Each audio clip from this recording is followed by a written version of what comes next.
Hi. Everybody, the movie begins with the most popular boy in school. Every girl wants him, and he knows it. And for all of them, he always leaves a trail and gets them pregnant before walking away without consequences for him. He thinks he's untouchable until a mysterious new girl transfers in and catches his eye. But this time things didn't go his way, and instead of ruining another life, he becomes the one who is forced to face the consequences. The movie opens in a school where we see a pregnant student named Petch walking through the hallway as her classmates watch her. Then moments later we see Nanai, the boy who is responsible for the pregnancy, with his friend Jung as they walk past Petch without acknowledging her. However, Nanai only turns to stare at the new girl in school as he immediately sets his eyes on her. Later that morning, we see that the new girl is Nanno and that she is in Nanai's class. When she is introduced to the others, Nanai watches her closely, and he even jokingly nudges Jung aside when the teacher looks for a seat for her, but the teacher ignores him and chooses to assign a different seat for Nanno. The seat is beside another girl, Luke Mihi, who quickly notices Nanai's attention, and after catching Nanno glancing his way, she warns Nanno to be careful as she tells her that Nanai has a reputation for getting involved with many girls and even getting them pregnant, but that the school largely looks the other way because of his popularity and because most incidents are quietly erased by the victims.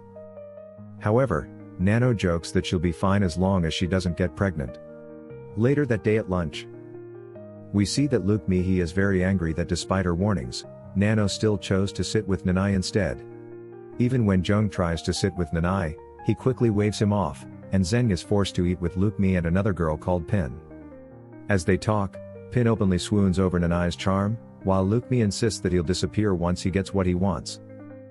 On hearing this, an idea forms in Jung's head as he suggests a bet on how long it'll take before Nanai gets what he wants from Nanno. Although Luke Mi gets annoyed by the suggestion, when Pin joins in and she sees Nanno and Nanai acting overly sweet as they pass by, she decides the relationship won't last long. Soon, the students take interest in the couple as Jung rallies the class, and they all start placing their bets.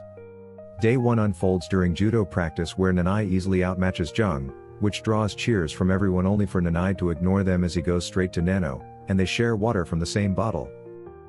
By the second day, Nanai poses proudly with a trophy for the school magazine, only for Nanno to interrupt and kiss him in front of a student photographer.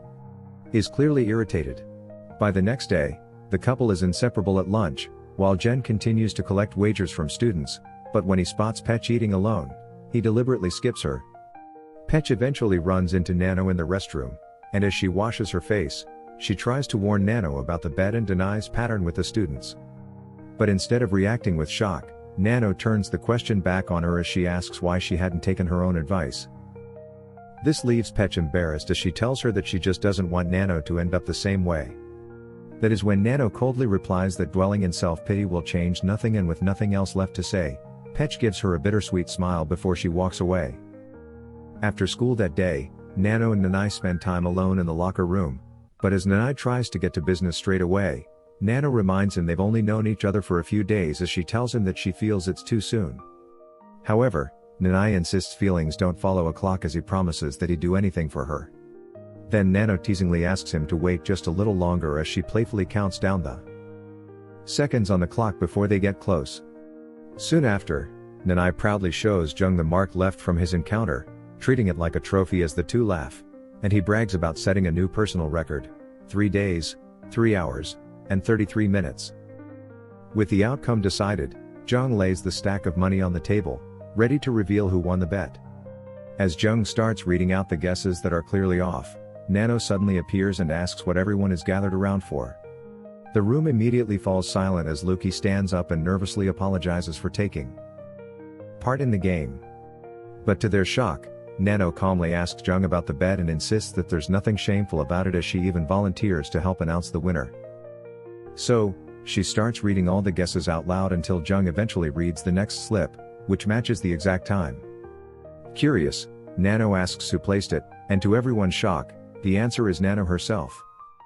And as she collects the money, Nanai walks in, and that is when Nanno openly tells the class that just like Nanai, she's also a player as she marches up to him with the cash in hand to show him her reward. Days later, during judo class, Nanai couldn't focus, and this made Jung beat him round after round as he mocks that Nanai has lost his edge after spending time with Nanno. But Nanai quickly brushes it off only for him to suddenly start feeling unwell. And later that day, while Nanai tries to steady himself in the restroom, Nanno shows up and casually asks if he's upset.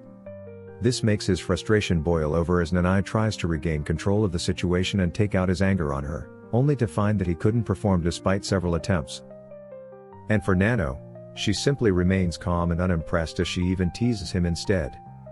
This left Nanai flustered and embarrassed as he eventually gives up and storms out as we see that the students were actually listening to their conversations. Nanno eventually follows him out, and she dramatically stops him, acting as if she is heartbroken as Nanai announces that he wants things to end between them. Even though Nanno begs and promises to change, Nanai tells her that he doesn't like the way she looks at him as he explains that she treats him like an object and reminds her that everything between them was never meant to be serious. But just as he starts to walk away, Nanno suddenly laughs as she finally drops her acting and reveals that she was only just trying to make him feel powerful for a moment. She then points out that he objectified her too, and she adds that she feels nothing about the whole situation. A few days later during lunch, Petch joins Nanno as she admits that Nanno isn't like other girls before adding that she had realized too late that Nanai would never take responsibility for her baby. However, when Nanno asks how she feels about keeping the baby, Pet admits that she's made peace with her situation. And even though Nanno asks if she wants Nanai to step up to take responsibilities, Petch simply brushes the question aside. In the meantime, while showering, Nanai starts to notice something strange happening to his body. Confused, he tries to distract himself by getting close to Lukmi in the locker room. However, the girl suddenly screams and runs away, leaving Nanai initially surprised. But when he looks down, he sees the reason as he realizes that his stomach has suddenly grown out of proportion. And that evening when Nanai joins his parents for dinner, he tries to hide the strange development under a jacket, and when his father asks why, he simply claims that he's cold. But as soon as he starts eating, his favorite food suddenly makes him sick. He immediately throws up and blames it on his mother's cooking before returning to his room. Back in school the next day, Lukmi shares what had happened with Nanai to her classmates, including Jung. But the chatter quickly halts when Nanai enters as he awkwardly holds his bag over his stomach, and just as Jung sits beside him to eat, Nanai starts feeling sick again as he rushes to the window. When Jung asks what's wrong and points out that Nanai's stomach looks bigger, Nanai snaps as he demands to be left alone before storming off. And while standing alone in front of a mirror, Nanai stares at his growing belly. And what he sees is clearly disturbing for him. His discomfort carries into a school photo shoot where he struggles to stay composed. But even at this, his usual charms draw the student photographer to him. However, as soon as the lights come on in the dark room and she sees his stomach, she gives the same reaction as Lukmi. Overwhelmed by what's happening, Nanai visits a doctor who runs an ultrasound. But the doctor hesitates before explaining that Nanai appears to be pregnant. Nanai insists that it's impossible. However, the doctor suggests he may have been born with rare traits that made this possible, as the scan shows that there is a healthy baby girl already several months along. As Nanai stares at the screen in disbelief, he suddenly feels movement in his stomach, which further leaves him more worried. In the following days, Nanai becomes the talk at school and always leaves him frustrated. However, Jong follows him one day as he tries to explain to Nanai that he has been trying to understand what's happening to his friend. But when Jong suggests going to a clinic, Nanai finally admits the truth as he shows him his protruding abdomen. At that moment, Nanno calls out to Nanai in a mocking tone, and she even takes a video. And a few hours later, the video quickly spread around the school. As more of the students continue to mock him, others claim that it's karma as his reputation eventually collapses and he's barred from running for student president. As the other students start to mock him more whenever he feels unwell in public. Whenever he is alone, Nanai stares at his now prominent belly as he soon becomes haunted by memories of all the girls he's been with their voices echoing advice he once gave them to get rid of what he is carrying. The weight of it all soon becomes unbearable. And when Nanno appears, she sarcastically congratulates him for his achievements. By the time he returns to school the following day, Nanai wears a thick jacket in an attempt to hide himself, but he once again meets Nanno, who continues to mock him and claiming that his condition doesn't bother her at all. At home, Nanai looks at a magazine cover from not too long ago that had praised him as a model student, and this immediately breaks him down. However, not long after, his father confronts him. As he asks if what he's been hearing about him is true, But their argument soon escalates until his father eventually gives him an ultimatum to leave his house. Not knowing what else to do, Nanai decides to move out and rents a small apartment. But every time he tries to eat, he always feels sick and he soon becomes totally depressed. Sometimes he reflects on what he's become as his world continues to fall apart. He eventually makes a decision to end it all, as he takes a pill, but his body immediately rejects it. When he attempts again, he collapses in pain and passes out. By the next morning, he wakes up on the bathroom floor, completely drained. In his depressed state, he reaches for a knife to finally put an end to his situation. But just as he's about to use it, he hears a sudden knock, and he immediately drops the knife just as he sees a figure outside the window. He manages to get on his feet and go to the door, but all he sees is a girl with a red ribbon walking away. When he looks around, he finds that there is a card asking him if he remembers the last person he was with before he got pregnant. Seeing this finally forces Nanai to want to know the truth as he disguises himself and waits for Nanno outside the school, and by the time he sees her, he pulls her aside and demands to know what she did to him. However, she simply reminded him that he once said it was all just for fun. With that, she walks away and leaves Nanai once again stranded.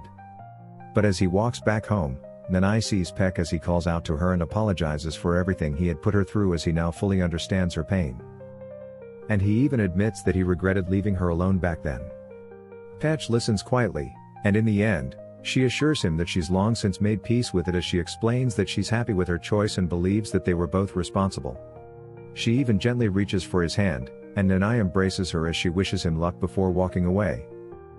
Months later, Peck eventually goes into labor, and after a long struggle, she safely gives birth.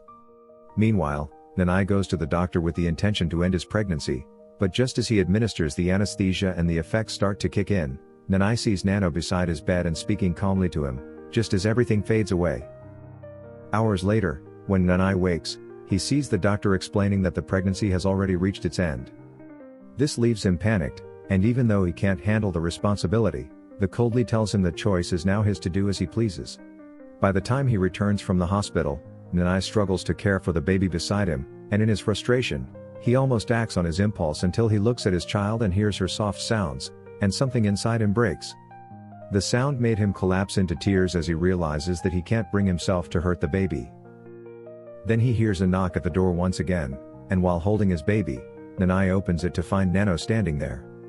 She briefly admires the child, then listens as Nanai apologizes and promises to change, be a better person, and even begging her to stay. However, Nanno keeps her distance as she explains that she only came to bring supplies for the baby and also to see if he is coping well. Then she turns and walks away. But as she takes slow steps to leave, Nanno notices a photograph of herself on the ground with a mark. And on her path, we see more and more photos that litter the way as they eventually lead to the rooftop, where the last picture is that of her and Nanai together with her face scratched out. Then as a red ribbon lands at her feet, we see a writing on the wall in red with the words, "See you soon." And that is the recap of the movie, Girl from Nowhere Season 2, Episode 1. Like and subscribe for more interesting movie like this. Turn on notifications and leave a like to help the channel out. Thank you for watching.